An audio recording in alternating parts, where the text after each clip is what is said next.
Chères auditrices, chers auditeurs, je suis ravi de vous accueillir pour la reprise de ce cycle, Le futur, un héritage. Le professeur Philippe Sansonetti, qui initialement devait ouvrir par quelques mots cette session, vous demande de l'excuser car il a dû s'absenter pour des raisons personnelles. Il m'a donc demandé à moi, en tant que responsable de projet Avenir commun durable, de prendre le relais. Donc, le cycle avait commencé en juin dernier sur le thème les dilemmes éthiques de l'activisme environnemental, excusez-moi, trou de mémoire. Aujourd'hui, donc, changement de sujet, changement de ton, puisque nous allons parler des cités-jardins en tant que modèle potentiel ou à revisiter pour l'urbanisme de demain. Et le Collège de France est particulièrement heureux de traiter ce sujet-là, puisque dans ce même amphithéâtre, il y a un petit peu plus d'1 an, nous avions fait un grand colloque sur la question de la ville du futur, qui a donné d'ailleurs lieu à un ouvrage collectif qui a été publié il y a quelques mois, ouvrage qui porte d'ailleurs le même nom, La ville du futur. Donc avant de laisser la parole à nos 2 jeunes amis ici présents, donc Henri et Jules, qui auront la charge de l'animation de cette table ronde, je tenais juste à dire quelques mots déjà pour les remercier. Car si en coulisses, le Collège de France et moi-même nous activons pour que l'organisation soit la plus fluide possible, c'est quand même à eux que revient l'essentiel de l'effort, et pour ça, merci. Avant de leur laisser définitivement la parole, simplement souligner que le Collège de France, avec Avenir commun durable, dans sa réflexion sur le changement écologique, la transition écologique et la transition énergétique, a conscience de l'importance que prendront et ont déjà les futures générations, et c'est pour ça que nous tenons à leur laisser la plus grande autonomie dans l'organisation de ces tables rondes. Comme on pourrait le dire, le futur, c'est aussi et surtout les jeunes d'aujourd'hui. Henri, Jules, merci. À vous la parole. Bonsoir, messieurs, dames. Écoutez, on est ravis d'être là pour vous introduire cette nouvelle conférence dans ce cycle donc, de conférences sur le climat. Eh bien, je vais, pour commencer, faire un petit topo, comment dirais-je, historique introductif, pour que vous soyez à peu près au courant de là où on se situe, de l'évolution de la cité-jardin, de son origine et donc de ce qu'elle est devenue de nos jours avant de commencer les échanges avec nos invités. Alors, un petit peu trop loin. Alors pour commencer, donc, nous sommes en Angleterre au XIXe siècle, siècle de la révolution industrielle. L'Europe donc connaît une explosion du nombre d'ouvriers entassés au même endroit dans des logements insalubres parfois avec des conditions hygiéniques déplorables. Et c'est là que c'est dans ces conditions donc, qu'un visionnaire apparaît. Et ce visionnaire, c'est le premier à avoir conceptualisé le concept de cité-jardin. Il s'appelle Ebenezer Howard. Donc, Ebenezer Howard, en 1898, il publie Tomorrow, A Peaceful Path to the Real Reform. Donc, ce sténographe anglais, sans formation d'urbaniste, théorise un modèle visionnaire, donc un modèle urbain, la cité-jardin. Pour Howard, il faut sortir du dilemme ville-campagne. Donc, comme vous pouvez voir ici, donc c'était ce triangle, voilà, qui était vraiment son concept, et il veut sortir en créant un 3e chemin. Donc, ce 3e chemin qui permet d'avoir un mélange, donc une combinaison, excusez-moi, des deux, donc qui est l'emploi et les services de la ville, mais aussi l'air pur et les espaces verts de la campagne. Sa vision est radicale, des villes de 30 000 habitants maximum, où le foncier appartient à la collectivité, où l'entrepreneuriat est soumis au vote des habitants et qui subviennent à leurs propres besoins grâce à une agriculture locale et des infrastructures publiques favorisant culture et loisirs. Vous pouvez reconnaître ici un peu une part, comme je projetais juste avant, des cités ouvrières, qui sont des concepts qui sont apparus également en France, notamment dans le Nord, qui étaient des concepts donc assez révolutionnaires pour l'époque, avec tous les commerces et tout à disposition donc des ouvriers dans un périmètre très faible. Ensuite, il définit donc les principes fondamentaux de ce concept. Il y en a 4. La maîtrise foncière publique, donc j'y reviens. La terre donc ne peut être spéculée, elle appartient à la communauté. L'autosuffisance, la gouvernance démocratique et l'équilibre ville-nature. Cette utopie sociale se veut une alternative au capitalisme industriel, au paradis terrestre, selon l'expression de George Risser en 1909.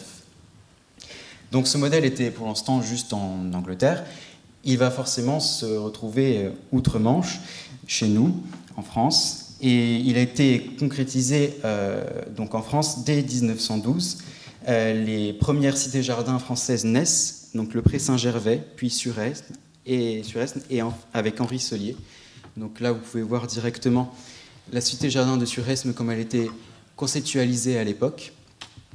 Et ici, vous pouvez voir celle des cités-jardins de Grésillon-Vanières-Gennevilliers, qui est un peu plus récente. Donc elles apparaissent principalement en banlieue parisienne, puisque vous savez évidemment que la concentration industrielle se trouvait dans la région parisienne, en Île-de-France. Alors il y a eu un âge d'or, donc c'est le début du XXe siècle, puis il y a eu une adaptation des changements. L'entre-deux-guerres marque l'apogée de ces cités-jardins. En France, Henri Sellier, en tant que président de l'office public d'HBM de la Seine, développe une quinzaine de cités-jardins en banlieue parisienne. Voilà. Ces réalisations s'éloignent parfois de l'idéal de notre visionnaire Howard, puisqu'il y a moins d'autosuffisance économique. Vous le trouvez donc en banlieue parisienne moins isolée que certaines autres usines. Et vous avez des maintiens de principes de faible densité, d'espaces verts généreux et de qualité architecturale, qui sont quand même quelque chose qui reste dans ces modèles. L'objectif social, donc on peut dire qu'il demeure, qui est offrir aux classes populaires un cadre de vie digne. Ensuite, nous arrivons à une période de critique. Dans les années 20 et 30, Le Corbusier dénonce un modèle anti-urbain favorisant l'étalement, et vous savez bien, pression immobilière l'impose. D'autres pointent l'isolement spatial qui peut créer un huis clos idéologique ou questionnent la durabilité écologique de la faible densité. La question sociale se pose aussi, qui est ces cités initialement destinées aux ouvriers ne deviennent-elles pas des espaces de privilégiés? Justement, on en viendra après au cours des échanges dans ce qui sont devenus aujourd'hui. Et enfin, de nos jours, nous avons un héritage à propos duquel nous allons discuter ensuite, qui est de comment est-ce qu'elles se sont transformées. Est-ce que ce que nous voyons à l'écran est réellement une cité-jardin, ou est-ce que ce n'est pas une adaptation d'espaces verts avec juste quelques arbres plantés? Et surtout, nous avons une problématique actuelle qui est face à l'urgence climatique d'aujourd'hui et aux inégalités urbaines. La cité-jardin interroge. Ces principes de démocratie locale, de maîtrise foncière publique et d'équilibre avec la nature résonnent avec nos préoccupations actuelles. Mais ainsi, ces limites s'imposent, puisque faible densité et augmentation des prix du foncier sont quelque chose qui provoque une limite donc, au modèle. Donc maintenant, je vais me tourner vers les deux intervenants.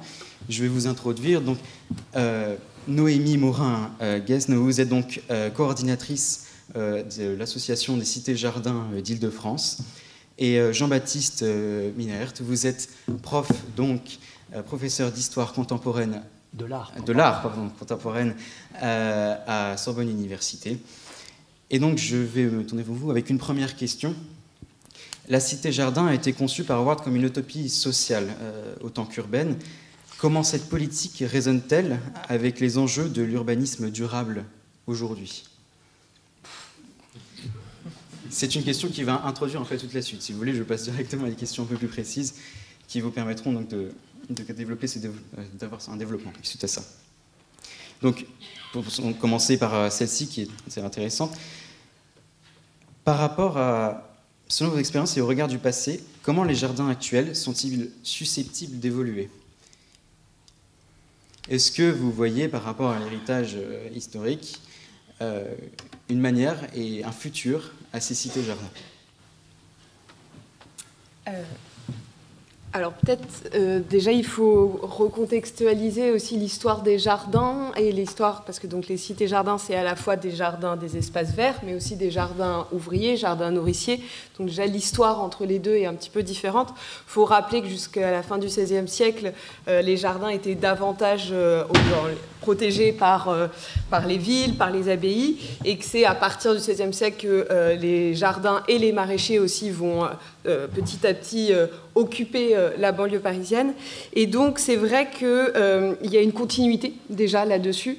Et avant de parler d'urbanisme durable, et je pense qu'il faut aussi rappeler que les cités-jardins, elles arrivent au XIXe siècle, où il y a un vrai besoin de répondre à des enjeux d'hygiène, puisqu'on découvre les problèmes d'épidémie. Pour rappel, c'est en 1878 que Sédillot va parler de microbes, hein, donc on est vraiment dans cette période-là, avec entre les casiers sanitaires et les îlots insalubres, et on va développer un petit peu ça.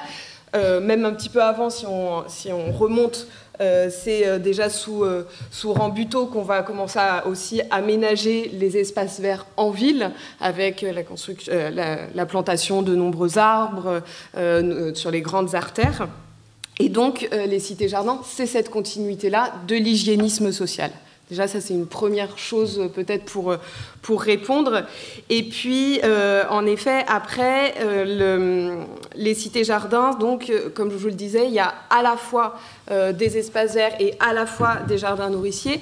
Et quand on fait une évolution dans le temps, après, on va avoir aussi la question...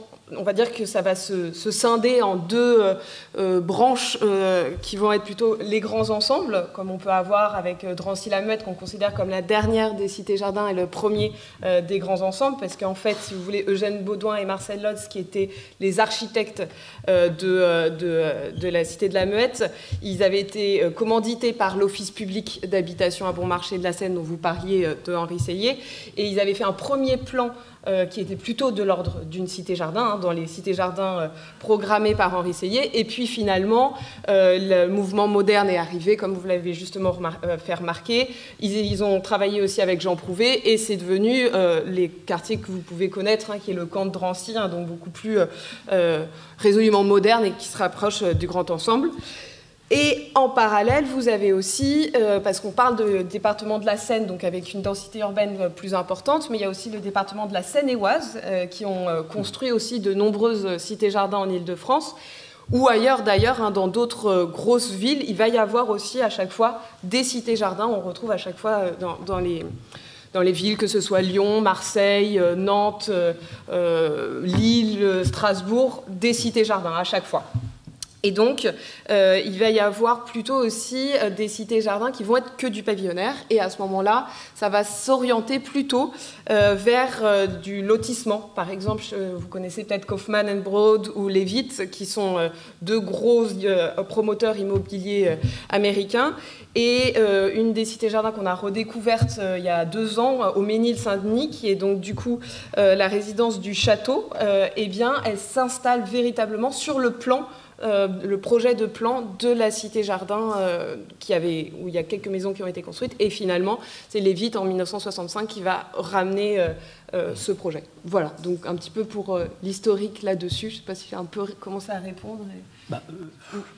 Vous me donnez merveilleusement la réplique, parce que j'ai fait soutenir une thèse sur les opérations de Levitt en France à partir de 65, et c'est tout à fait juste.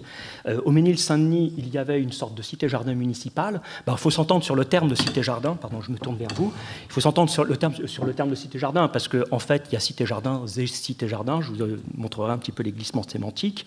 Mais il est vrai que dans les années 30, le maire du Ménil-Saint-Denis met en place une cité-jardin, enfin plutôt une banlieue jardin, et le glissement de sens n'est pas neutre, qui s'arrête, et William Levitt, qui a fait fortune à créer des grandes opérations de lotissement pavillonnaire à partir du retour des GIs aux États-Unis qui reviennent du théâtre du Pacifique et d'Europe, et à qui le gouvernement américain promet, donc verse des aides immobilières et d'études, permettent aux GI de se reconvertir, de revenir dans la vie civile, et William Levitt les attend avec une production industrialisée et sérialisée de pavillonnaires. Et William Levitt met en place une filiale française en 1965 et qui va mettre en œuvre, là c'est moins une cité-jardin, bien que ça en reprenne fortement le principe, ce qu'il appelle des Levitttowns ou des Levitt-villes.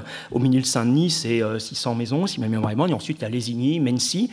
Et je rembobinerai après sur l'histoire, mais ce qui est très intéressant pour répondre à votre question sur l'avenir des cités-jardins, c'est qu'effectivement, William Levitt a commencé à construire des cités-jardins à l'américaine, vous savez, avec du bardage blanc, le carport inséré dans la ligne de chéneaux de la maison, pas de barrière, petite pelouse devant, et ces banlieues, ces Levitt-villes sont dans toutes les publicités, dans toute, je parle de la vie domestique d'Isabelle Tsaikia, est tournée à Lésigny, qui est une autre grosse opération, et qui sont assez critiqués comme étant des vecteurs d'américanisation, mais en même temps qui accompagnent la motorisation des jeunes couples primo-accédants cadres supérieurs des années 60, qui travailleront à la Défense, etc. etc. Et Levitt, et là encore Noémie le dit très justement, se fait presque voler son idée par Kaufman et Broad. Kaufman et Broad, qui est lui non pas un builder de la côte Est, mais un Californien, arrive en France en 69. Levitt ne renouvelle pas suffisamment ses modèles, fait faillite en 80, et Kaufman et Broad continue à nous dispenser les maisons qui ont toujours très mauvaise presse. Et là, en fait, la raison de fond qui nous fait avoir eu l'honneur d'être invité par vous ici au Collège de France, c'est de voir en quoi les cités-jardins ont été des idéaux et ou des repoussoirs. Et aujourd'hui, dire qu'on habite dans une maison Kaufman et Broad, c'est à double tranchant, il faut savoir à qui on s'adresse. Ça peut être un outil de promotion sociale auprès de certains, ou d'autres, ah oui, vous habitez dans du Kaufman et Broad, ouf, bon, moi j'habite en centre-ville, voilà, on ne mélange pas les torchons et les serviettes. Mais en fait, les cités-jardins tels que théorisés par Ebenezer Howard en 1898, c'était un idéal social. Alors que les Levitt-villes ou les Levitt-towns américaines n'ont pas d'idéal social. C'est une opération immobilière, on fait du profit et tout le monde est gagnant. Hein. Et même les accédants ont dans leur cuisine ou leur buanderie des sèche-linges de marque Bendix, etc. Tout est vendu clé en main avec le catalogue, la clé. Voilà, ils n'avaient plus qu'à apporter de la maison et les meubles étaient même prédessinés ou dessinés par la firme Levitt. Voilà, mais ça, c'est autre chose. C'est plutôt de la suburbia américaine réimportée en France, à partir des années 60. Alors que les Garden Cities, tels que théorisés par Howard, ont un idéal social très clair, qui est celui, comme vous l'énonciez très bien, de donner une dignité à une classe ouvrière qui n'en avait pas, d'intégrer aussi la question des jardins ouvriers. Hein. Alors ça, ce sont deux choses différentes. Les jardins ouvriers en France ont été créés par l'abbé Lemire en 98, mais sont un phénomène parallèle aux cités-jardins, dans la mesure où le jardin de la cité-jardin, votre maison, vous permettait évidemment de planter 4 ans de carottes et d'améliorer votre ordinaire, d'avoir une nourriture plus saine, tout cela évidemment avec un contrôle du donneur d'ordre. Alors initialement, vous nous avez montré la cité Dollfus à Mulhouse, qui là est avant, on est en 1853, donc ce n'est pas encore l'idéal théorique de Howard, mais Dollfus c'est un patron philanthrope, il sait très bien que primo, il y a une misère épouvantable dans la jeune révolution industrielle française qu'il faut résorber, ça c'est l'idéal positif, mais Dollfus est un homme d'affaires, il sait très bien que s'il veut garder ses ouvriers qualifiés, la première chose c'est de correctement les payer, correctement les former, correctement les soigner et surtout correctement les loger. Donc c'est un faisceau d'intérêt bien compris. Et donc ces cités ouvrières, Bourneville, Ponsonlight en Angleterre, et bientôt les deux Garden Cities proprement dites, j'y reviens pour les spécifier, de Letchworth en 1904, construites d'après les principes de Howard, et de Welwyn, toujours construites d'après les principes de Howard en 19, elles sont spécifiquement des cités-jardins qui, en plus du projet philanthropique, mettent en place un idéal social beaucoup plus carré, avec une approche financière différente, une maîtrise du foncier, une maîtrise des flux de population, de densité bâtie, et surtout l'insistance, et ça c'est fondamental, l'insistance à ce que les cités-jardins, qui sont plafonnés à 32 000 habitants, puisse graviter éventuellement autour d'une cité, une central city de 58 000 habitants, mais pas plus. Quand on atteint la population maximale, on ferme les opérations de chantier, on crée une autre cité-jardin à côté.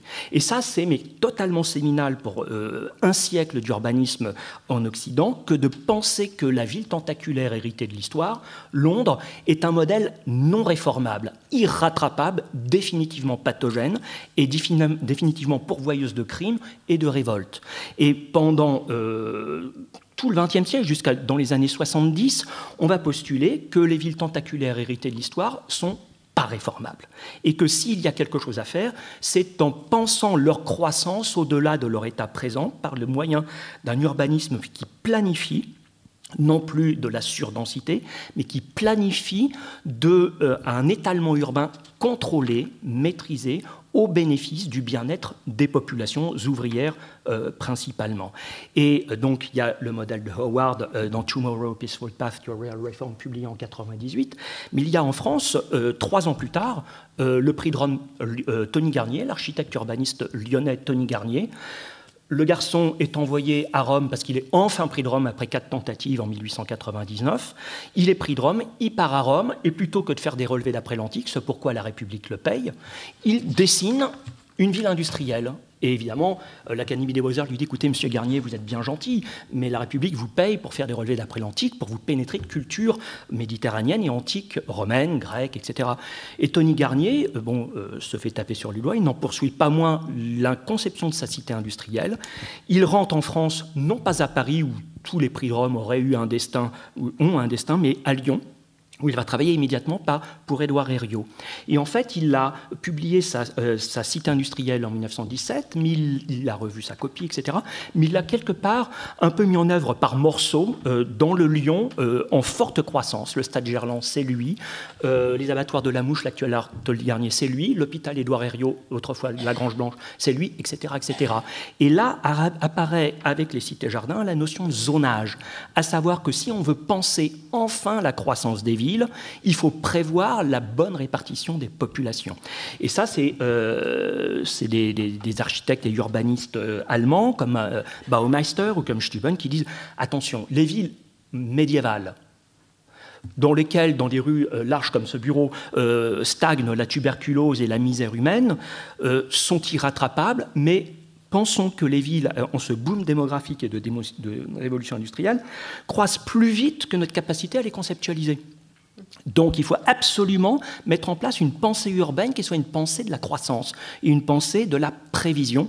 Donc si les villes tentaculaires héritées de l'histoire ne sont pas rattrapables, au moins rattrapons-les par leur périphérie. S'il y a une forêt, on ne la dérasse pas pour faire une usine, on maintient, ça devient le futur parc central, la forêt était périphérique, elle devient un parc central, etc. etc. C'est le principe du zonage. Et tout ça va amener les architectes, qu'ils soient du mouvement moderne comme Le Corbusier ou d'autres qui sont étrangers ou théories de Corbusier, de dire on ne peut penser la croissance de la ville que par la planification à long terme, 20, 30, 40 ans, de ses fonctions. Les logements ouvriers ici, la forêt qu'on ne détruira pas là, l'usine isolée des habitations pour les questions de prévention de la pollution ici, les zones commerciales là, etc., etc. Et ce zonage a permis aux modernes de se dire qu'enfin on avait la matrice intellectuelle pour produire une ville qui absorbe l'immigration urbaine, les migrations rurales, qu'on a enfin la matrice qui permette de contrôler la croissance des villes plutôt que de fabriquer de la surdensité sur une trame de voirie trop étroite. Je vous rappelle qu'avant Haussmann, qui prend ses fonctions à la préfecture en 1853, la moyenne des rues de Paris, c'était 4 mètres, la moyenne. Voilà. Donc forcément, il y a du travail, et Haussmann va travailler sur la ville-centre, et on va lui reprocher, d'ailleurs, monsieur Haussmann, il le dira dans ses mémoires, on m'a reproché de n'avoir travaillé que sur la ville-centre, mais il y avait tant à faire. Et alors que les Allemands... justement, excusez-moi. Et j'ai fini, excusez-moi, je suis bavard comme une pie. J'ai une petite question comme ça qui me passait par la tête, c'est... Par rapport à la disposition du bien-être ouvrier et donc par rapport à la géographie notamment, qui est du bon air, on a vu la construction de Paris, notamment entre les quartiers chics et les quartiers plus pauvres, une différenciation entre l'ouest et l'est, donc les usines étant basées à l'est puisque le vent vient d'ouest et qui poussait toute la pollution vers les populations les plus précaires, d'où le mètre carré, enfin à l'époque, qui était bien moins cher à l'est. Est-ce qu'il y avait une conception à peu près semblable dans le bien-être des ouvriers, qui était donc de placer en fonction des vents une différence donc de localisation des ouvriers, c'est-à-dire qu'il y avait des ouvriers qui se trouvaient non sous le vent des fumées des usines. C'est-à-dire quand le patron, entre guillemets, avait placé les ouvriers, en tout cas, dans un endroit qui était plus sain. Est-ce que on a vu la même chose? Est-ce que ça a été jusque-là, la pensée justement du bien-être ouvrier? Je ne sais pas si Naomi, justement, parole, parce que sinon, madame, dans la cité industrielle de Tony Garnier, les habitations sont à l'ouest. Les industries lourdes sont à l'est. Ok, donc c'était déjà réfléchi par rapport à ça. Voilà. Très bien. Et... sur le logement ouvrier, en fait, c'est-à-dire qu'il va y avoir, justement dans l'architecture hygiéniste, une pensée en tous les cas de faire en sorte que déjà l'air puisse circuler. Il y avait beaucoup même de calculs très précis, notamment par exemple Augustin Rey a travaillé sur le nombre de mètres cubes d'air, donc il fallait que la hauteur sous plafond soit suffisamment importante, les fenêtres suffisamment grandes pour qu'il y ait cette circulation de l'air. Alors je ne parle pas de l'orientation parce que c'est directement au sein des usines finalement, de la hauteur sous plafond ou même... C'était par rapport aux machines, c'est ça sur le travail? Non, dans les logements. Dans les logements, d'accord. Dans les logements, par exemple, le meilleur exemple, ça reste le Familistère de Guise, où en fait, pour un souci d'équité, les fenêtres au rez-de-chaussée sont plus grandes que les fenêtres au dernier étage, pour que tout le monde ait le même ensoleillement, par exemple. Et pour rattacher en fait avec les cités-jardins, dans les cités-jardins, il y a le prospect, en fait, c'est la distance entre deux immeubles et du coup le ratio en fait entre la hauteur de l'immeuble et la distance des immeubles. Et donc il y a eu des lois, hein, notamment à la fin du 19e siècle, sur ces questions-là à Paris. Et les cités-jardins, elles vont pousser en fait cette loi du prospect pour qu'il y ait vraiment des espaces suffisamment larges entre les immeubles pour que le soleil, quoi qu'il arrive dans les logements. Je fais un petit détour, je reviens sur les cités-jardins, hein, mais pour qu'il y ait de l'air qui arrive et du soleil qui arrive dans tous les rez-de-chaussée, avec des appartements traversants, idéalement orientés est-ouest, pour qu'il y ait du soleil tout le temps. Donc là, on n'est pas sur la question des usines. Sur la question des usines, en fait, le schéma de principe d'Ebenezer Howard, il est un schéma concentrique. Donc, du coup, il y a des usines tout autour. Donc, la question ne se pose pas tout à fait de la même manière. L'idée, vous l'avez peut-être en tête, mais c'est au centre d'un schéma, le concept, parce que Ebenezer Howard, comme vous l'avez rappelé, c'était un sténographe, et pourquoi ça a aussi bien marché son ouvrage, qu'il a après republié en 1902 sous le nom de Garden Cities, c'était parce qu'il avait aussi des schémas très percutants et qui fonctionnaient très bien. Dès le départ, il y a eu aussi un peu une sorte d'engouement du grand public sur les cités-jardins et sur ce concept.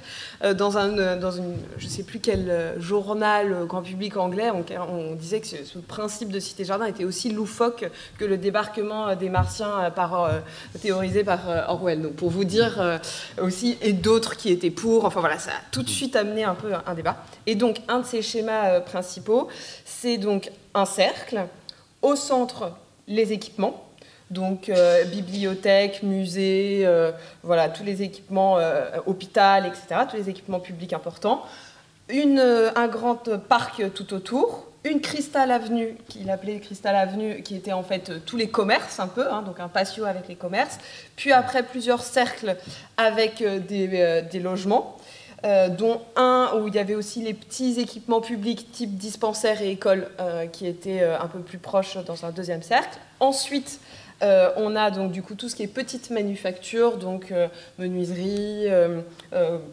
confiture, pour faire de la confiture ou ce genre de choses.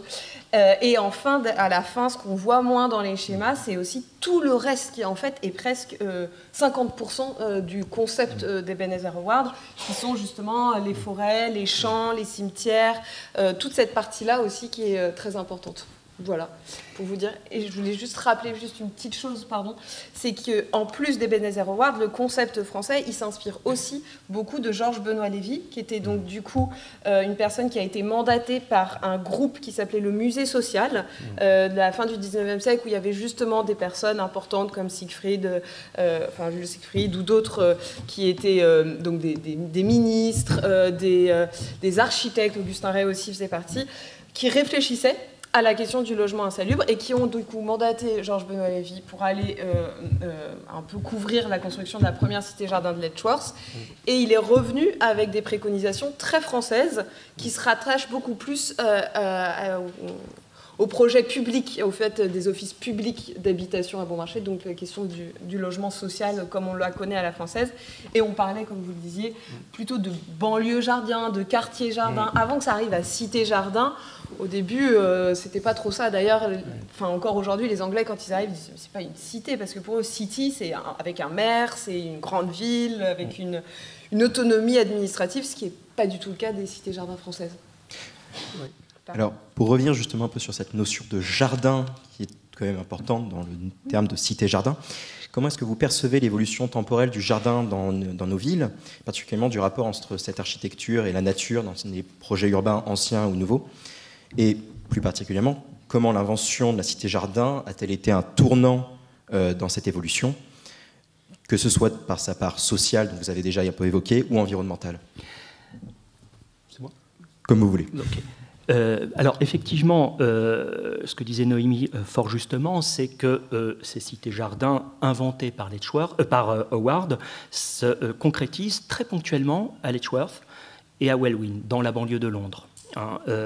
Mais Georges Benoît Lévy, qui est un personnage en France qui est fondamental, c'est un peu ce qu'on appelle en anglais, excusez-moi ce mauvais anglicisme, un go-between, qui va entre, importe, mais aussi critique le modèle anglais dans sa possibilité d'être appliqué à des réalités foncières, à des réalités économiques, voire politiques propres à la France. Et déjà, Georges Benoît Howard, quand il voit appliquer par des architectes qu'il mandate, Barry Parker, Raymond Unwin à Letchworth, est bien obligé de implanter son diagramme circulaire dans des réalités foncières de la grande banlieue de Londres. On est à 60 km au nord de Londres. Bah oui, il y a des champs, il y a des forêts, il y a des cours d'eau, il y a une voie de chemin de fer existante. Donc, il y a aussi cette tension dans l'architecture et l'urbanisme du XXe siècle que de penser ou alors de pleurer le passage de l'idée à ses matérialisations.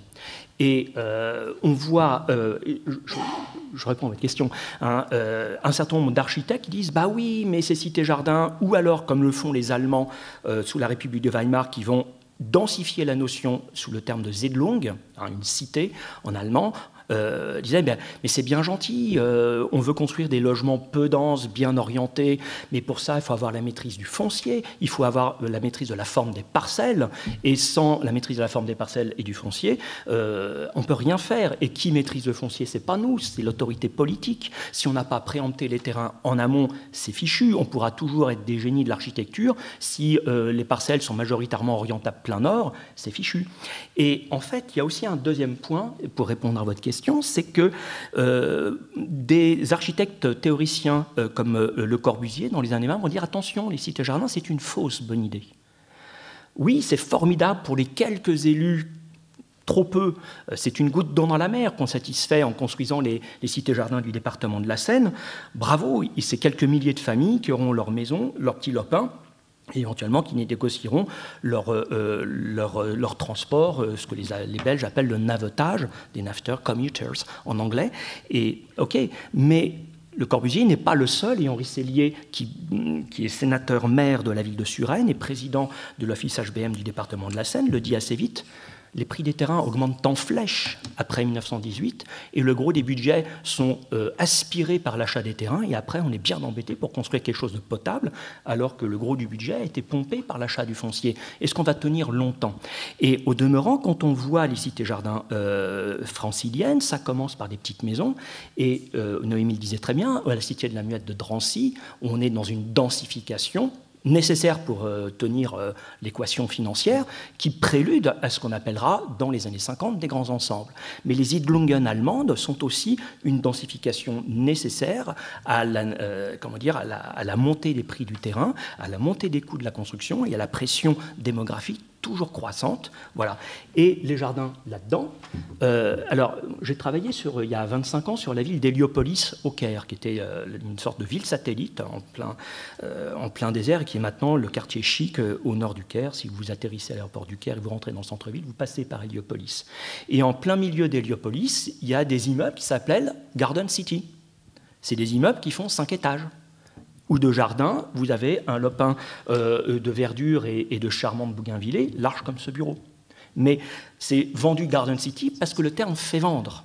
Et Georges Benoît Lévy, dans ses écrits, dans les années 1900, 1910, dit « Mais ah oui, mais attention, est-ce que tel fait du terme de cité-jardin tel qu'il l'applique en France, tel capitaine d'industrie, tel office HBM départemental, est-ce qu'on peut encore appeler ça la cité-jardin ?» Non, parce que comme Noémie le disait très bien, on n'a pas assez d'équipements qui permettent une certaine autonomie fonctionnelle de la population. Il faut que les femmes puissent... Alors, pendant un temps, le fait que les femmes restent au foyer était un outil de promotion de la condition féminine.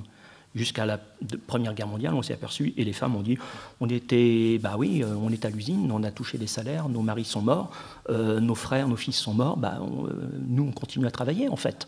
Et dans les années 20, le fait que les femmes se voient, valorisées à rester à la maison est de moins en moins tenable, et les expériences soviétiques, au contraire, c'est de construire en architecture des villes qui sont conçues pour les femmes au travail. Vous voyez, un changement de paradigme. Et les jardins dans tout ça, Le Corbusier, dans son ouvrage de 1923, mais vers une architecture, il dit « Cité-jardin, ça consomme trop de foncier, c'est pas tenable. On fait un élu pour 99 frustrés qui continueront à vivre dans des taudis. Faisons, et Corbu le dit en 23, dans Vers une architecture, des...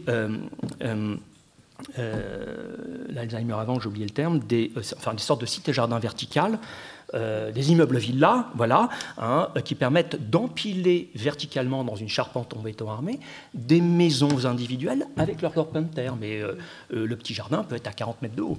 Voilà, et il fait une sorte de compression verticale ultra dense et métropolitaine de la notion de cité-jardin. Henri Sauvage, au 26 rue Vavin, dit on va construire un immeuble avec des appartements en gradin, et chaque gradin, ce sont des balcons, on pourra faire pousser des fleurs, peut-être pas des carottes rue Vavin, ça ferait mauvais genre, mais des fleurs, de manière à une sorte de compression pyramidale de la notion de cité-jardin. Voilà. Et finalement, on a cette tension dans l'urbanisme du XXe siècle entre le fait de faire des banlieues pavillonnaires auxquels finalement beaucoup aspirent, et le fait qu'on n'a pas toujours les moyens de se les payer. Je ne sais pas si j'ai répondu à votre question, mais en tout cas je m'arrête parce que je prends beaucoup de temps. Oui, allez-y, on reviendra justement au cas où sur la mixité sociale juste après. Ah, parfait. Juste pour répondre sur la question, est-ce que les cités-jardins, c'est un tournant là-dessus ? En fait, c'est pour ça que j'ai trop rapidement peut-être introduit le fait qu'il y a les jardins de plaisance et les jardins nourriciers. Et il me semble que peut-être les cités-jardins est un des premiers concepts qui va fusionner cela. C'est-à-dire que dans les cités-jardins, dans le plan des cités-jardins, dès le départ, on va prévoir à la fois des espaces verts, à la fois le petit jardin de devant qui est le jardin où on peut planter ses fleurs et montrer que on a un petit foyer bien entretenu, et derrière en fait des jardins en bande qui sont les jardins ouvriers. Et c'est ça, je pense, un peu la nouveauté des cités-jardins par rapport à d'autres modèles urbains qu'on a pu voir auparavant où on distinguait les deux. Alors du coup, la précision, et je vais vous laisser répondre tout d'abord dessus. De quelle manière est-ce que les cités-jardins ont pu favoriser ou non la mixité sociale et la tendance d'entre-soi qui peut exister, notamment sur certaines cités aujourd'hui, et de quelle manière il pourrait avoir une reproduction de logique d'exclusion sociale? Alors ça, c'est la grosse tarte à la crème autour de la question de la périurbanisation. On dirait, et certains l'ont affirmé, des spécialistes ou des spécialistes autoproclamés disent « Ah, la périurbanisation est évidemment la matrice de la montée de l'extrême droite » et qu'il y aurait une surprésentation des votes communautaristes au sens politique du terme dans les périphéries urbaines démographiquement, et c'est faux. C'est faux. Donc, et les cités-jardins, peut-être pas, mais en tout cas les banlieues pavillonnaires, les espaces périurbains, ces plaques pavillonnaires périurbaines qui sortent de terre en France à partir du moment où les Français ont des voitures, des années 60, seraient des lieux d'entre-soi. Et finalement, comme le disent certains paysagiste avec le ton de l'ironie. On est passé des villes médiévales qui étaient fortifiées tout autour à des espaces périurbains où le pavillon est fortifié par la haie de Thuya. Voilà. Et on a encore des chevaliers, ils ne sont plus à cheval sur des destriers, mais en train de pousser la tondeuse. Voilà, ça c'est voilà. Mais il y a d'autres géographes, notamment Michel Lusseau, qui dit, mais attendez, son nom va me revenir, Éric Charme, voilà, qui dit, mais attention, les plaques pavillonnaires, qui sont une sorte de soi-disant dévoiement de l'idéal de la cité-jardin, c'est vrai, c'est faux, c'est plus complexe que ça, mais en même temps, c'est un lieu de biodiversité. Et la loi SRU de 2000, qui est la loi Solidarité Renouvellement Urbaine, qui est la matrice des politiques d'urbanisme aujourd'hui, qui promeut une ville dense, plus efficace thermiquement. Moi, je veux bien, je ne suis pas spécialiste, je ne suis pas thermicien, mais en même temps, les plaques de pavillonnaires, les cités-jardins du début du XXe siècle, comme les plaques de périurbains des années 60 à aujourd'hui, sont des réceptacles de biodiversité. C'est des espaces qui sont beaucoup moins artificialisés. Et on me dit, bah oui, mais le bilan carbone des transports motorisés, bah oui, mais au fur et à mesure que le parc automobile va s'électrifier, on peut repenser la question. Alors, Éric Charme, dans sa thèse et ses travaux sur la périurbanisation, dit attention, il y a aussi des espaces périurbains qui sont parfois dans une logique d'entre-soi. Faut pas... Mais en même temps, il y a, moi je suis un homo périurbanus, j'y ai passé mon enfance, il y a des logiques de solidarité bien évidentes, des effets de quartier, enfin, les espaces périurbains qui seraient le lointain descendant de l'idée de Garden City ne sont pas du tout des lieux ni d'entre-soi ni de relégation. Et au demeurant, on dit que les primo-accédants quadragénaires n'ont d'autre choix que d'acheter un pavillonnaire dans un gradient de périphérie qui correspond à leur capacité d'endettement. Oui, mais ils n'y vont pas contraints et forcés. Il y a des choix d'élire domicile dans des espaces périurbains. Donc cette diabolisation des périphéries, moi, excusez-moi d'être un peu polémique, mais j'aimerais d'abord connaître l'adresse postale de celui qui diabolise ces périphéries. Voilà. Ensuite, on en rediscute sérieusement. Pour compléter, au niveau, historiquement, sur les cités-jardins, on dit par facilité que c'était pour les ouvriers, mais ce n'était pas que pour les ouvriers. Hein. En fait, Henri Sellier, il travaillait par exemple étroitement avec une femme qui s'appelait Berthe Lémarie, qui est une des premières femmes à avoir fait une thèse d'urbanisme et qui a travaillé sur l'histoire sociale des cités-jardins. Et quand elle a fait un premier recensement en fait, des personnes et des professions des personnes qui habitaient dans les cités-jardins, on est à 50% d'ouvriers, et le reste, ça va être des commerçants, de la fonction publique, d'autres types de métiers. Donc déjà, en fait, dès le départ dans les cités-jardins, il y a une certaine mixité, et d'ailleurs, il est prévu différents types de logements en fonction de ces personnes-là. Donc on va avoir les logements pour les familles nombreuses. À Suresnes, par exemple, on avait les logements pour les indésirables. Alors on n'a pas réussi exactement à savoir ce que c'était, mais on se doute que ce n'étaient pas les plus fortunés qui habitaient dans cette partie-là, qui était à l'extrémité quand même de la cité-jardin.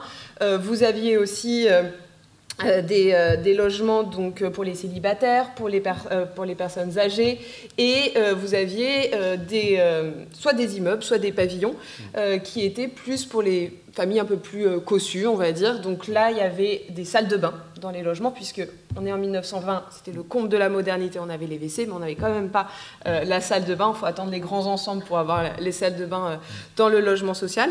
Donc il y avait cette mixité de population, quand même, initialement.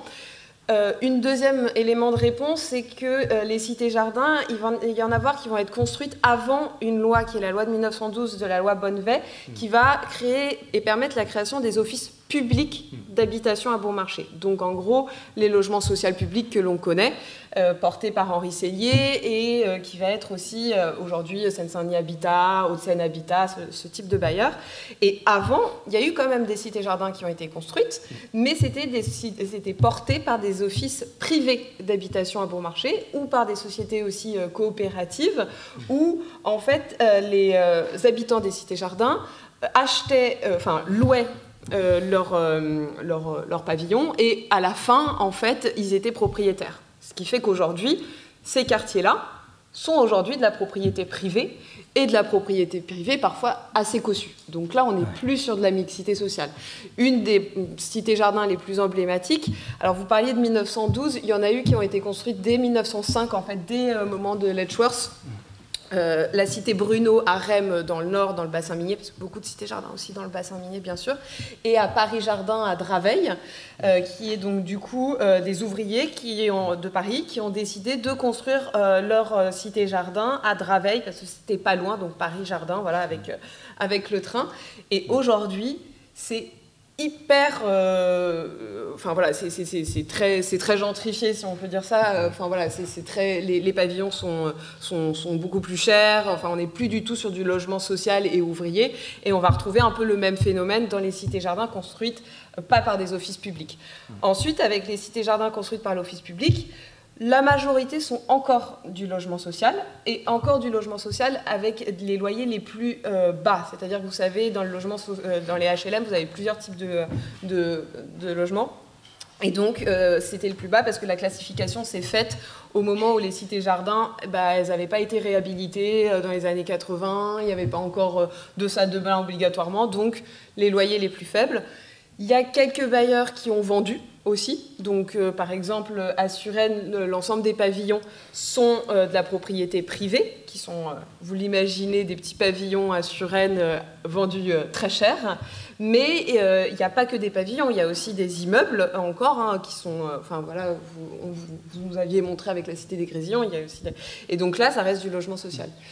Voilà pour vous expliquer un petit peu. Donc, c'est un petit peu la crispation, elle peut se faire là, avec l'enjeu aussi, on en parlera peut-être après, de réhabilitation et de risque en fait de ne pas trouver de financement pour réhabiliter le logement social des cités-jardins. Très bien, parce que justement, on pourrait en croire que c'est quelque chose qui est fait exprès pour les villes qui sont en dehors de Paris, parce que finalement, Paris est une ville très peu adaptée de nos jours. Pour un modèle qui était vu comme celui de Howard à l'époque. Et donc, qu'en est-il maintenant des très grandes villes, puisque l'étalement urbain l'impose, il y a une pression immobilière, et donc une pression sur les jardins et n'importe quel endroit où on peut construire. Et donc, ont-elles un avenir? Vont-elles réussir à survivre, celles qui sont déjà existantes?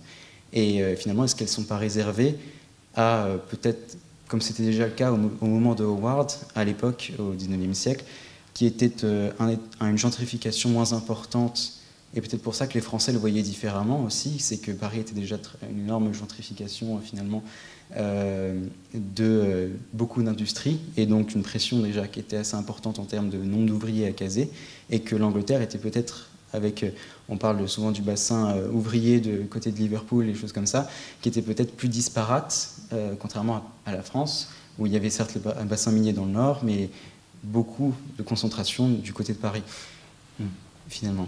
Donc, voilà, quel est l'avenir? Déjà, Paris, on le sait mal, mais c'est encore aujourd'hui la 5e ville la plus dense au monde, après Manille, Calcutta, Singapour, voilà.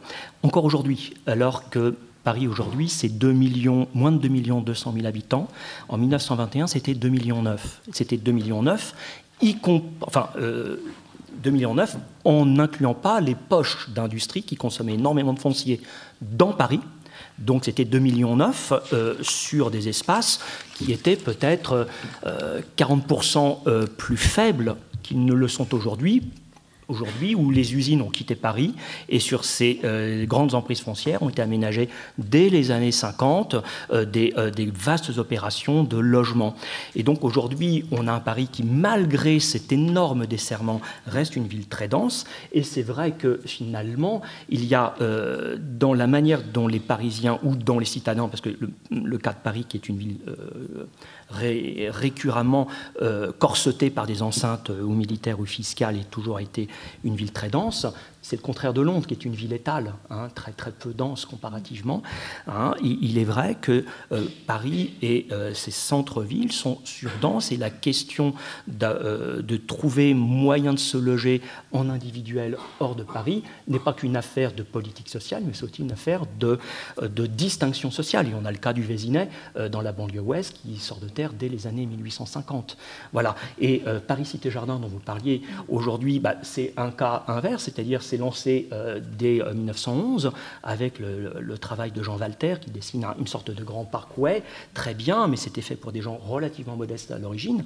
Mais maintenant, Paris Cité-Jardin fait l'objet d'une gentrification, et donc finalement, ces cités-jardins sont rattrapés par les aménités qu'elles permettent, à savoir une faible densité des jardins, quitte à payer cher le fait d'être en périphérie des centres d'activité. Mais aujourd'hui, on l'a vu depuis le Covid de 2020, le fait de ne plus avoir la nécessité d'aller à la Défense pour y travailler, puisqu'on peut y travailler chez soi, rend ces espaces périphériques peu denses et verdoyants encore plus attractifs. Voyez. Et il y a eu tout un travail un peu doctrinal d'un certain nombre d'agences d'urbanisme, de ce qu'on appelle les CAUE, les conseils d'architecture, d'urbanisme et de l'environnement, qui sont départements, de travailler sur la question de densifier les fonds de parcelles de lotissement en général et de cités-jardins passés dans le privé, où on abandonne la question du respect des cahiers des charges pour densifier les fonds de parcelles. C'est-à-dire, au lieu d'avoir une maison sur un vaste terrain, on en aura 3. On pince les entrées carrossables de portail et vous avez 3 maisons dans la profondeur de la parcelle. Et ça, c'est quelque chose que l'on constate un petit peu partout en banlieue parisienne, dans les périphéries des villes françaises. Et donc, l'aimant de Howard vers la Garden City continue de jouer à plein encore aujourd'hui, évidemment. Pour rebondir juste sur ce que vous venez de dire en parlant du travail des CAUE justement et de la densification des parcelles, il y a en plus un autre un petit biais, c'est qu'en fait les cités-jardins, les pavillons sont tout petits. Et donc, si on veut aujourd'hui faire en sorte de loger des personnes dans ces pavillons, soit on fusionne les 2 pavillons, puisque c'est souvent des pavillons mitoyens, soit justement on travaille derrière. Et pour le coup, c'est aussi des travaux qui ont été menés récemment par l'école d'architecture de Paris-Belleville sur la petite cité-jardin à Drancy, donc pas Drancy-la-Muette, une autre qui est juste à côté, Palmer, qui est du logement social, avec Seine-Saint-Denis Habitat qui se dit comment on peut faire pour réhabiliter ces logements et que ça soit viable.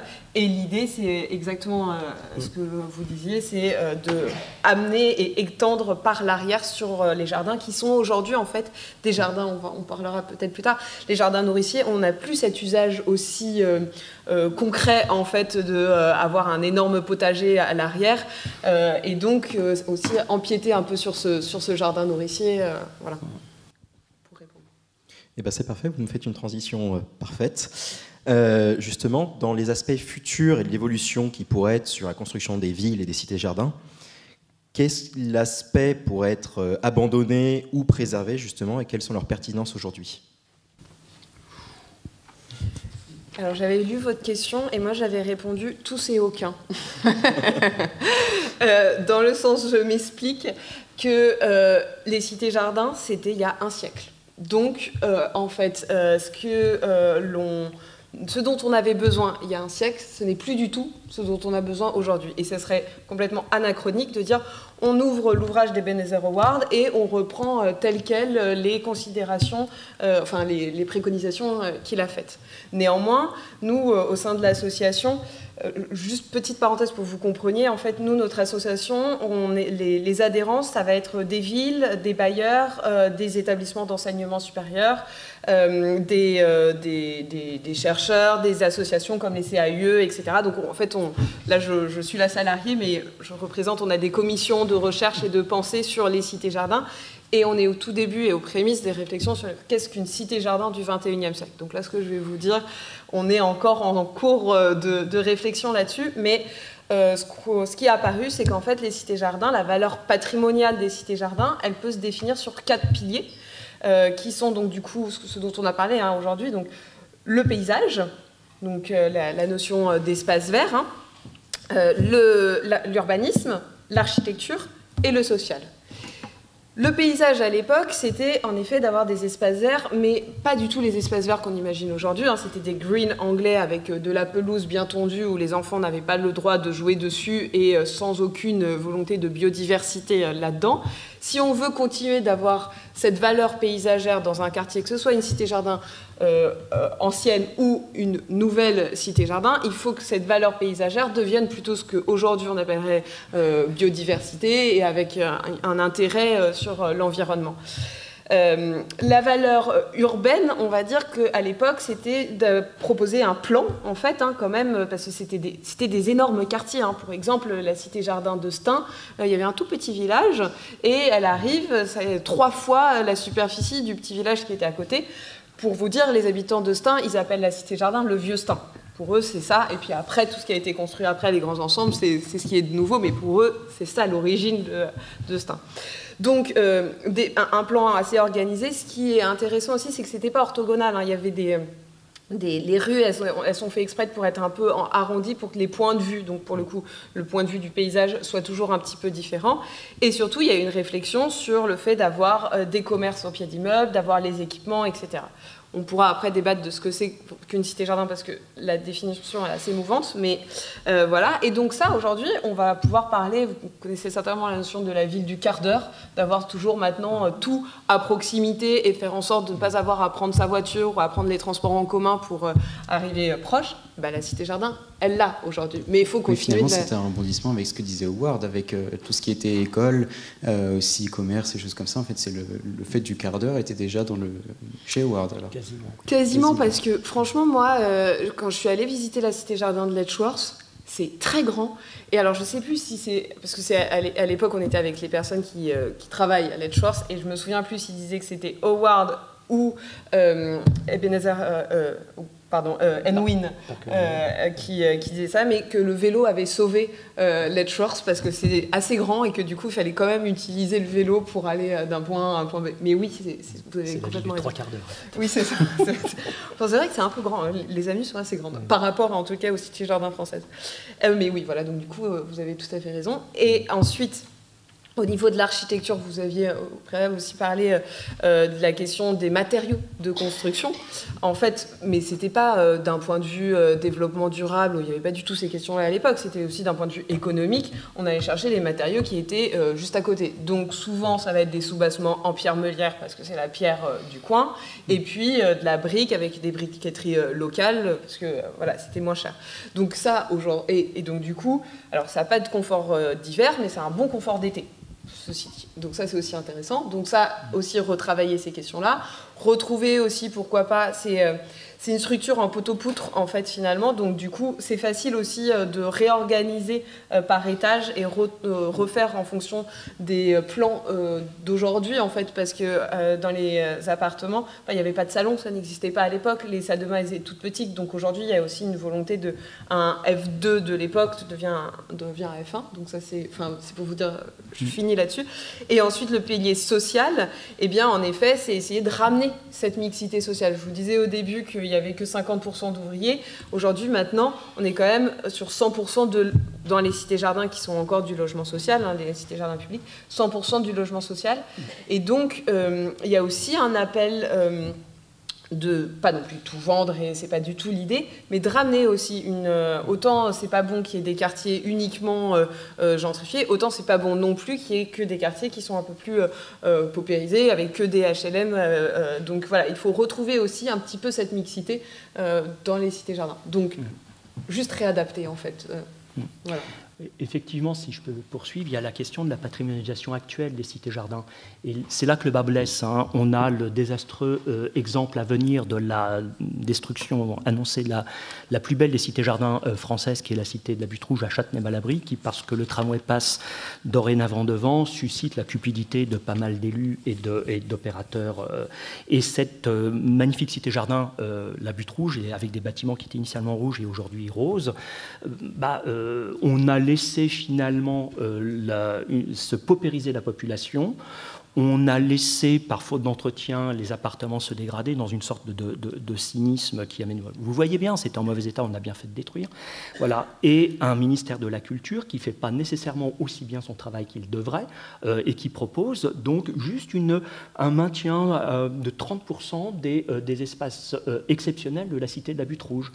La cité de la Butte Rouge, c'est peut-être la plus exceptionnelle, la plus importante, la mieux dessinée des cités-jardins franciliennes du département de la Seine, peut-être l'une des plus importantes en France, et qui est équivalente à ce qu'on appelle, donc ce que je vous l'avais dit tout à l'heure, les Siedlungen allemandes.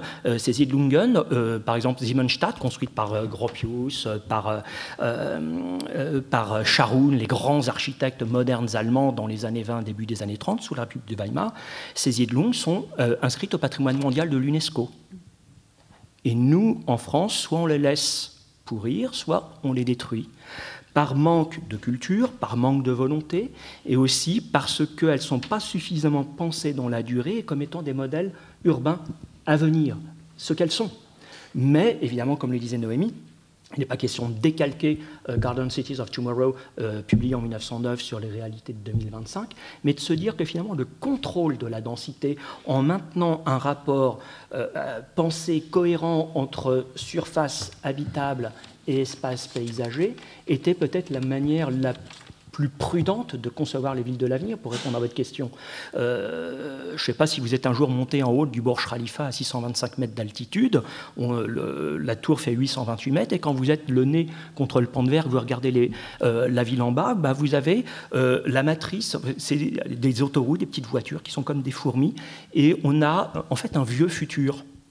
C'est-à-dire exactement la ville telle que le pavillon de la General Motors la concevait dans l'exposition universelle de New York en 1939. Des gratte-ciel, des autoroutes.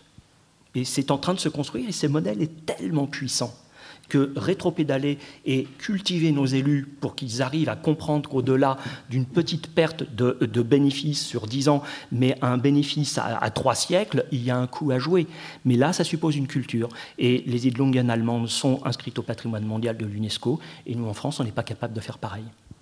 Et alors, je vais en profiter pour rebondir, au passage, vous allez pouvoir rebondir dessus, je pense.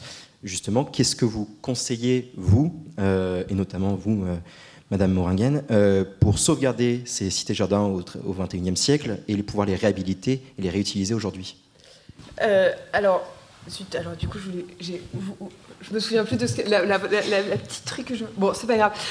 En tous les cas, déjà, c'est de mieux connaître ce patrimoine. Ça paraît une évidence, mais en fait, comme vous le disiez, il y a un manque de connaissances sur ce type de patrimoine, et donc c'est aller le visiter. Par exemple, la cité-jardin de la Butte Rouge, si vous regardez sur votre téléphone, vous voyez des photos, vous allez dire « oui, c'est sympa », mais quand on y va, quand on visite ce quartier, en fait, il y a aussi une topographie qui ouvre des fenêtres de point de vue, etc., qui fait aussi tout l'intérêt de cette cité-jardin. Et donc, mieux faire connaître aux habitants aussi, parce que pour nous, et pour moi, l'important, c'est aussi on peut défendre, et il peut y avoir des chercheurs qui défendent si les personnes qui habitent dans ces quartiers ne se rendent pas compte de là où ils sont. Et c'est aussi redonner, et ça, pour le coup, c'est aussi dans le patrimoine des cités-jardins, c'est redonner de la noblesse aussi aux personnes qui y habitent en disant, bah oui, en fait, vous êtes dans du logement social, mais qui a une histoire, et on prend en compte là où vous habitez, et ça, c'est aussi quand même très important. Donc du coup, il y a ça, c'est la première base. Et nous, par exemple, au sein de l'association, on a un événement qui s'appelle le Printemps des Cités-Jardins, qui, sans surprise, est au printemps, fin mai, début juin, et qui, justement, permet de proposer des visites un petit peu partout dans les cités-jardins. Donc, si vous n'êtes pas encore allé, je vous y invite. Donc ça, c'est une question première, de valorisation, de connaître ces quartiers. Et puis après, il y a en effet l'enjeu de comment faire pour les réhabiliter. Et ça, c'est très complexe. On a les cités-jardins privés. Déjà là, qui sont maintenant des propriétés privées. Là, il y a une énorme problématique, parce que même si c'est au plan local d'urbanisme, le problème, c'est que chacun va réhabiliter sa façade d'une manière, changer son portail, et l'unité architecturale est complètement perdue. Le meilleur exemple, c'est la cité-jardin d'Épinay-sur-Seine de Blumenthal, qui a été Grand Prix lauréat du concours des cités-jardins ex aequo avec la Campagne à Paris dans le 20e. Donc la Campagne à Paris est aussi une cité-jardin à la base. Parler d'exemples aussi comme Paris-Jardin. Et aujourd'hui, on se balade dans la cité-jardin Blumenthal, on ne voit plus cette unité-là. Donc il y a aussi un travail là de sensibilisation. Et pour les logements sociaux, on est en cours de réflexion. Il y a des pistes. Il y a aussi un enjeu crucial qui est la loi climat et résilience de 2021, qui en fait oblige les bailleurs et tout propriétaire de faire en sorte que les logements soient à un DPE qui soit relativement accessible. Donc ça arrive petit à petit. En 2025, c'est le G, 2028, c'est F, et 2034, c'est E. Mais il y a une urgence un petit peu, parce que, comme je vous le disais, le confort climatique d'hiver, c'est pas du tout correct dans les cités-jardins. Et donc, il y a ce problème-là. Donc il y a des réflexions qui sont faites aussi sur la question de ce que c'est que le DPE patrimoine. En fait, il y a cette idée de DPE patrimoine qui est en train de se développer, qui est plutôt aussi portée par ce que ça s'appelle le G8 patrimoine. Donc c'est des associations comme Maison Paysanne de France, Patrimoine Environnement, etc. Pour toutes les constructions avant 1954 qui sont construites avec des matériaux traditionnels. Donc après, qu'est-ce que c'est que des matériaux traditionnels? Ça, c'est aussi la question. Et c'est plus compliqué aussi quand c'est du logement social, parce que l'idée, c'est pas non plus de faire loger des personnes dans des conditions insalubres, ce qui perdrait complètement l'intérêt. Néanmoins, il y a des choses à réfléchir sur une autre manière de calculer ce DPE. On a parlé des jardins, mais du coup, ça reste des îlots de fraîcheur aujourd'hui, les cités-jardins. Il y a quand même l'évaporation de la chaleur, il y a une perméabilité du sol. Enfin, donc, du coup, il y a tout ça quand même qui est en jeu. Donc, calculer autrement, en fait, cette déperdition énergétique, ça, c'est aussi une des solutions. Après, il y a d'autres solutions un peu plus... il y a aussi le fait que, là c'est du logement social, il y a aussi les bails réels solidaires qui sont apparus. Donc c'est de l'aide à l'accession à la propriété. Donc en fait, le bailleur reste propriétaire du terrain, mais le propriétaire est propriétaire de son appartement et peut le revendre sans spéculation foncière. Donc c'est il y a des choses aussi comme ça qui se mettent en place. Et en tous les cas, il y a aussi cette question de se dire, si on veut vraiment être dans une dynamique de développement durable, très bien construisant des écoquartiers, etc., mais aussi gardons les cités-jardins d'aujourd'hui en les réhabilitant de bonne manière. Si c'est pour les détruire et reconstruire à côté, c'est pas très développement durable. Alors, j'ai pas eu le temps là de revérifier, mais il y a une loi aussi qui est... Je ne sais plus où est-ce qu'elle en est exactement, parce qu'il y a quelque temps, en fait, les prêts, le taux d'intérêt des prêts pour du neuf était plus avantageux que les taux d'intérêt de prêts pour de la réhabilitation. Donc, bien sûr, ça n'incitait pas les bailleurs publics à faire de la réhabilitation. Donc ça, voilà. Donc là, voilà, c'est aussi des solutions, des pistes là-dessus.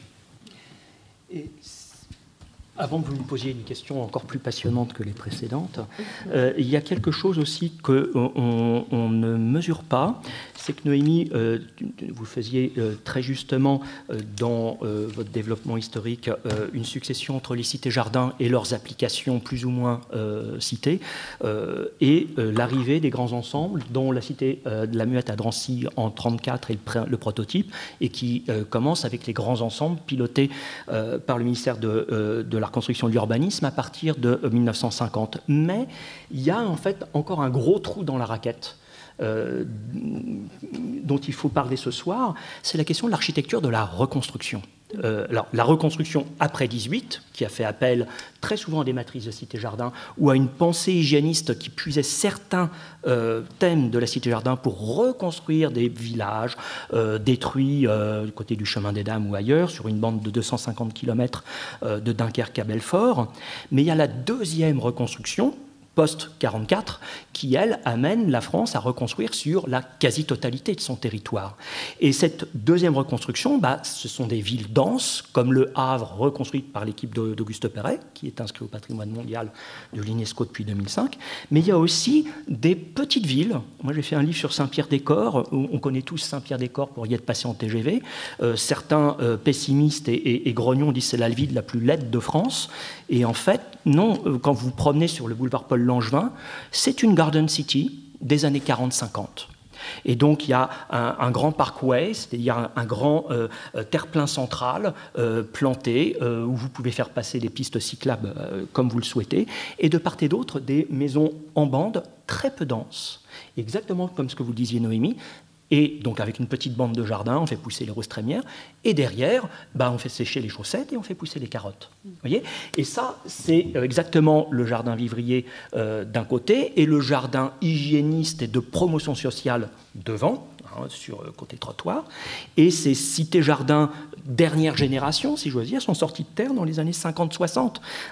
Et très souvent, et là c'est encore quelque chose à quoi nous, Français, ne pensons pas assez, c'est à la question de l'extrême qualité architectoniques et paysagères de bien des villes reconstruites, de la seconde reconstruction, pas simplement les villes denses, donc Brest, Caen, Le Havre et d'autres, Saint-Lô, Coutances, bon voilà, Saint-Malo, mais également des villes de périphérie de ces grandes villes, qui étaient périphéries plus ouvrières, plus industrielles. Et là encore, il y a un coup à jouer parce qu'il faut toucher les maires, les cultiver au bon sens du terme, mais très souvent on a une oreille très attentive. Et moi, quand je suis allé voir le maire de Saint-Pierre-des-Corps, il me dit « Mais monsieur Minard, vous n'y pensez pas, de faire penser le patrimoine de la deuxième reconstruction, on vient en Val-de-Loire pour voir les châteaux de la Renaissance. » Il dit « Monsieur le maire, vous allez changer d'avis. » Puis à la fin, il m'a dit « Oui, vous avez raison. » Voilà. Et tout ce patrimoine de la deuxième reconstruction produit, cette deuxième reconstruction est à la fois de la ville dense, mais aussi de la cité-jardin. Voyez, et donc, ce modèle-là a la vie dure, parce qu'il répondait à une attente des Français. Et je vous rappelle qu'il y a une enquête de l'INED en 1947 qui demande aux Français, un échantillon de Français, où voulez-vous vivre, dans du logement collectif ou du logement individuel? À 72%, les Français disent dans du logement individuel. Alors, vous savez, la République française, c'est comme l'armée. Vous demandez à la marine, vous vous retrouvez dans les chasseurs alpins, tout le monde dans le collectif. Voilà. Mais quand je dis tout le monde dans le collectif, il y a encore un autre impensé. Tout le monde dit, à partir de 50 et jusqu'à la circulaire Guichard en 73, on produit des grands ensembles, 200 000 logements par an, 400 000, 550 000 logements produits en 73, 550 000. Aujourd'hui, avec 20 millions de citoyens en plus en France, on plafonne à 310 000. Vous voyez l'effort constructif. Mais ce que les historiens oublient souvent de dire, c'est que à côté des grands ensembles, Sarcelles, là encore le destin est un peu trop vite scellé, la République promouvait aussi l'accès à du pavillonnaire normé avec des plans types qu'on allait chercher en direction départementale et l'équipement. Et combien de pavillons années 50, 60, sortent de terre en périphérie de village, pas nécessairement dans une pensée urbanistique cohérente, donc on dit oui, mais c'est du mitage. Bah oui, mais c'est du pavillonnaire à bas bruit qui montre, et là évidemment avec petit jardin, mais d'une certaine manière, c'est aussi, là encore, le modèle qui a la vie dure. Et on n'empêchera pas les Français d'habiter dans des maisons avec jardin. Voilà. Juste une petite, parce que je trouve que c'est passionnant ce que vous disiez sur qu'en fait c'est aussi des cités-jardins, les constructions. En fait, pour vous expliquer, des fois on se demande mais qu'est-ce qu'une cité-jardin? Alors vous allez vous dire après 1h30, c'est un peu dommage.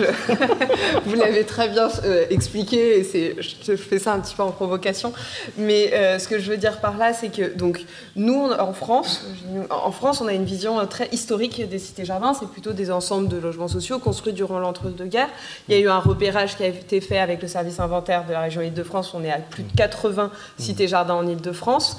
Là, on est en train de commencer un repérage national avec les CAUE, les services inventaires et les maisons de l'architecture. On est à plus de 420 cités-jardins dans les autres régions, avec les autres régions en tous les cas.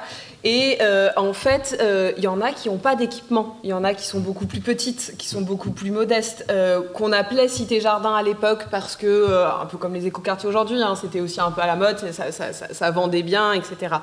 Mais on les repère et on les définit aujourd'hui comme cité-jardin parce que ça permet aussi en fait de valoriser et de protéger, de promouvoir ces quartiers qui sinon seraient complètement oubliés. Et donc c'est aussi une histoire ouvrière qui veut être aussi défendue.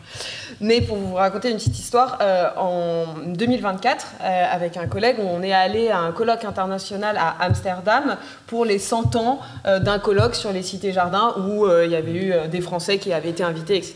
Et donc, le sujet, c'était les cités-jardins. Et nous, on arrive, on pensait qu'on allait parler, j'exagère un tout petit peu, mais des cités-jardins de l'entre-deux-guerres. Et en fait, pas du tout.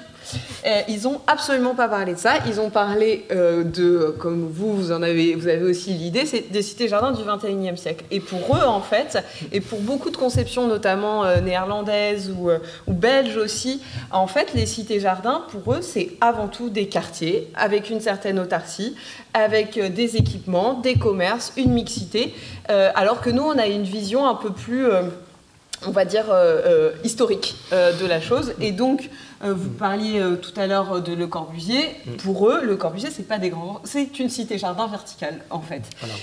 Et du coup, ça nous a un petit peu bousculé, on va dire, mais c'est très intéressant parce que finalement, aujourd'hui, qu'est-ce qu'une cité-jardin du XXIe siècle? C'est aussi à nous de continuer de la définir. Et peut-être qu'en fait, c'est comme tout, hein, on est en sens social, hein, donc une cité-jardin, on peut être à 100% cité-jardin ou à 20% cité-jardin, et puis voilà, ça fluctue, et essayer de voir justement qu'est-ce que la cité-jardin du XXIe siècle. Et donc on va s'arrêter là-dessus. Moi je tiens à vous remercier tous les deux pour ces échanges si riches, en tout cas, et puis ça nous a permis de nous éclairer encore plus sur la question des cités-jardins. Et je tiens donc à remercier aussi la chaire Avenir commun durable, aux professeurs qui nous ont parrainés, donc les 3 professeurs, Dario Mantovani qui s'est fait discret dans la salle, aussi bien Jean-Marie Tarascon et enfin Marc Fontcave. Je tiens aussi à vous présenter, donc nous sommes une association étudiante journalistique. Nous avons eu la chance, grâce à cette chaire, de pouvoir organiser ces conférences qui nous tiennent à cœur. Et je tiens à vous inviter, en tout cas, pour la prochaine conférence qui a lieu la semaine prochaine sur les récits de science-fiction qui sont en lien donc avec le climat. Voilà. Je tiens aussi également à remercier bien évidemment Benjamin Campèche qui est présent ici, qui a porté le micro et qui nous a aidés pour l'organisation de ces conférences. Et merci à toi, Jules, aussi également. Merci pour votre invitation. Merci.